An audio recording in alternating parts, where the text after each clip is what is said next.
Olá pessoal, me chamo Jean Soares, engenheiro civil. Estamos aqui em uma obra. Essa obra já teve a sua primeira laje concretada, a laje do térreo. Mas não é sobre isso que eu quero falar nesse vídeo, pode ser tema de outro vídeo. Nessa ocasião eu quero falar para vocês de corpo de prova. Então pessoal, estávamos desmoldando alguns corpos de prova aqui e aí aproveitamos a oportunidade para falar e mostrar um pouquinho para vocês. Esse aqui é o corpo de prova, vocês conseguem ver o corpo de prova de concreto.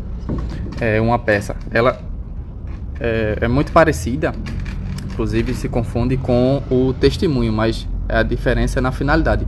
O corpo de prova, que é esse aqui, ele é moldado na hora que está sendo feito, que o concreto está sendo executado e lançado. É na hora que a peça estrutural está sendo concretada. Esse corpo de prova, então, ele é moldado. O semelhante a este, que é o testemunho, ele é extraído da peça estrutural já pronta, mediante por alguma eventualidade. A gente vai falar então do corpo de prova. O corpo de prova, ele é moldado então nessa forma aqui, tá vendo? Essa é a forma do corpo de prova. Conseguem ver aqui. A gente molda aqui dentro, eu já vou falar um pouquinho sobre isso. Esse corpo de prova, existe uma norma que rege, né? Então, as diretrizes da moldagem desse corpo de prova. A norma é a 5738, a NBR 5738. Então essa norma é que vai estabelecer os procedimentos para a moldagem dos corpos de prova. E esses, independente do tipo, porque nós temos pelo menos dois tipos de corpos de prova: os prismáticos e os cilíndricos. Estamos tratando aqui do cilíndrico. Então, as dimensões desse corpo de prova, elas são tabeladas, certo? Elas são sempre na relação de 1:2. Aqui nós temos, então, 10 centímetros de diâmetro e 20 centímetros de comprimento. A tabela, geralmente, ela dá essas dimensões em milímetros. Então, seriam 100 milímetros de diâmetro, 200 milímetros de comprimento. Sempre numa relação de 1:2. Então, como é feito a moldagem? Continuando aqui, quanto à moldagem dos corpos de prova, elas são feitas numa forma como esta aqui, certo? E aí, para a moldagem, a norma ela estabelece uma quantidade de golpes e uma quantidade de camadas, conforme que vai depender da medida do corpo de prova.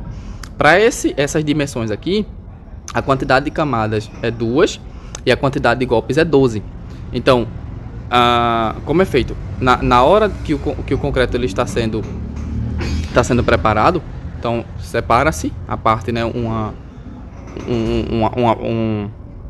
quantidade ali mínima de concreto suficiente para a moldagem, e aí é colocado em duas camadas. Essa primeira camada ela deve então passar um pouco aqui da metade, né, para que quando venha aplicar-se os golpes, essa camada esteja por volta da metade, para que a segunda camada, então, que de novo ela passe um pouco da metade, para que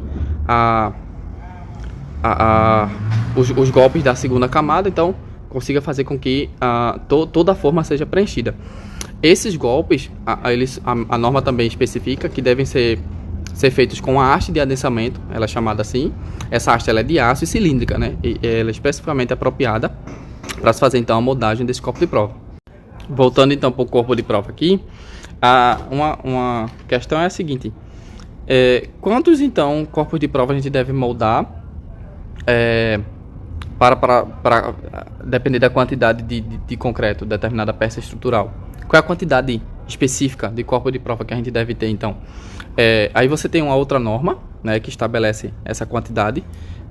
A própria NBR que eu citei no início do vídeo, ela cita essa norma, é a NBR NM33, vai falar sobre a amostragem, pode falar disso em outro vídeo.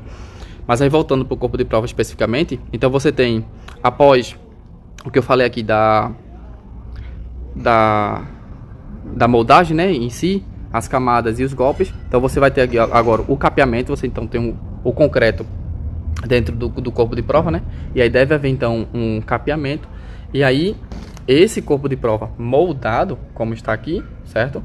Ele deve ser então armazenado para cura em um local, uma superfície horizontal e lisa, é livre de vibrações, sendo ele cilíndrico, né, 24 horas é o suficiente para alcançar a cura, né, se for um prismático, deve ser então 48 horas.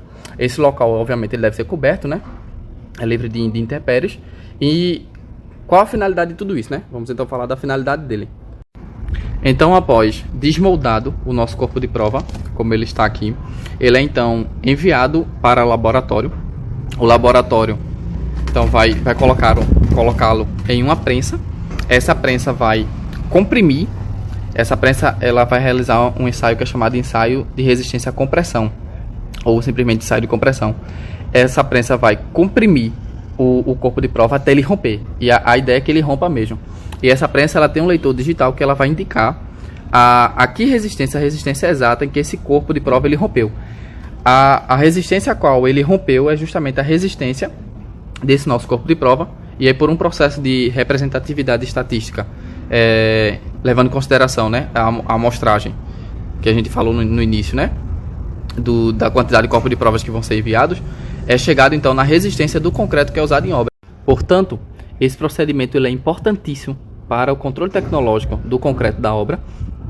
Esse concreto ele é então representado por corpos de prova moldados como este daqui. Esses corpos de prova são levados então para laboratórios especializados, onde obtém-se a resistência à compressão desse concreto. Essa resistência ela é nos informada por meio de relatório. Por meio dessa informação, nós temos então como comparar com aquela resistência especificada no projeto, e aí nós vamos ter a garantia, a segurança desse nosso concreto. Bom, pessoal, espero que vocês tenham apreciado. Se gostou, curte, comenta, compartilha, nos segue aí nas redes sociais e fica acompanhando a saída de mais um vídeo. Até a próxima!